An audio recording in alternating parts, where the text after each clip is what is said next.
So sa mga gapangutana di ay kung unsaon pag loan diri sa GCash, lantawan ninyo ang procedure guys ha. Una is ibutang ninyo inyong PIN number and then magawas na siya dara karang borrow, karang naay bilog. First time ko lang pud ni siya na try ha. Karon pa jud sukad-sukad nagagamit ko og GCash. So pag na-click na ninyo siya, may mugawas na siya dara sa baba ha, ara G-loan. Ayan, karang naay bilog ha, kanang naay red na bilog. G-loan, i-click ninyo ang G-loan. So pag na-click na ninyo siya guys, naay mugawas dara nga fill-upan ha, name lang na siya ninyo tapos CP number sa inyong bana pod, dali ra na siya.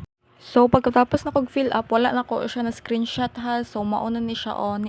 Tinuod jud siya guys nga magpahulam si GCash sa toa ha. So 1k iyang first nga ipahulam ana.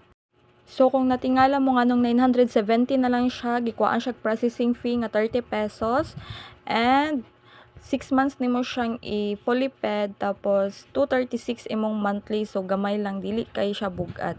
So unta nakasabot mo and I hope nakatabang ko sa inyo ha. Thank you for watching guys. Mauna na siya ha, 6 months duration. 970 imuhang net ana.